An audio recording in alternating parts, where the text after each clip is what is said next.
we got to talk about weather because we've been having, a somewhat eventful day, but really the toughest weather was the farther south you went. The farther north you went, you got to thinking, hey, this was a cloudy day, but it wasn't so bad at all. Here's your current picture.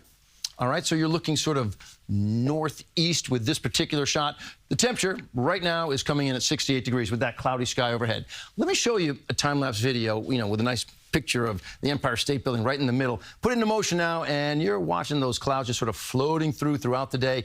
New York City really didn't pick up anything as far as rainfall, but the clouds overhead certainly topped our temperatures and didn't allow us to get out of the 60s today. Come on back here to the maps now. I'll show you what the numbers look like. Central Park hit 68. That's the highest we could get today.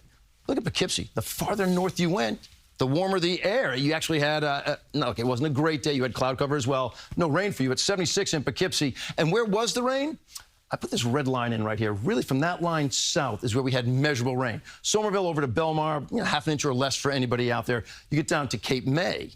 They picked up 2.5 inches of rain. And this was the fear, that the biggest fear is in terms of what might transpire with this day, is that this line around Cape May, 2.5 inches of rain, could have migrated even 50 miles to the north and affect portions of our viewing area. Hey, look, it nipped at it, Atlantic City coming up with 0.6, but really you had to be south for the big rain that was out there. Why? Why did that low not continue to push to the north, sort of northeast? Because this high-pressure system just exerted a little too much pressure, all right? We were hoping, or not thinking, well, the thought was, not hoping for this. It was going to weaken a little bit, sort of, crack open the door, and the low would scoot a little closer. It didn't really happen. So that's a good thing, but we are still seeing some storms out there. Zoom in tight.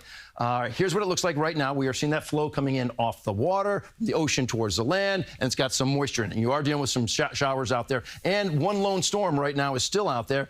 And, hey, this is right here, all right, just south of Clinton on top of 78, and we're sort of moving in that direction. Tewksbury, you've had some lightning strikes. Reddington, also some lightning strikes out there. And come on, we've been doing this long enough together that you know how dangerous that can be. Thankfully, we have not had any reports of lightning strikes in our area so far today. We'll keep you posted. But the first alert stays in effect until this evening until 8 p.m.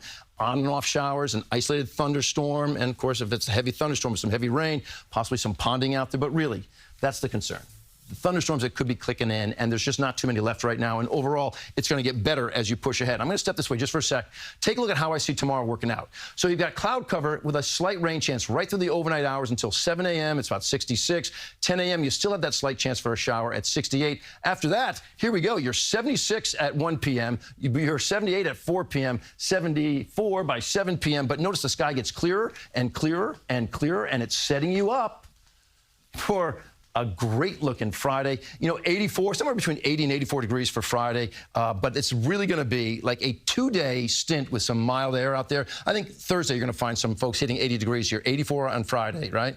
Well, then you drop it by about 10, 15 degrees. 72 Saturday, 73 on Sunday. Fall will officially start on Monday, but this weekend will feel like a fall weekend. It seems like Love it. I love fall. Go see a college football game, KJ. She just might do that. I think I might. I think I might drive 5.5 hours to Buffalo upstate to go watch a football game. Sounds like a good idea to me. Tell Uncle Lonnie some good luck. I will. Thank you, Lonnie.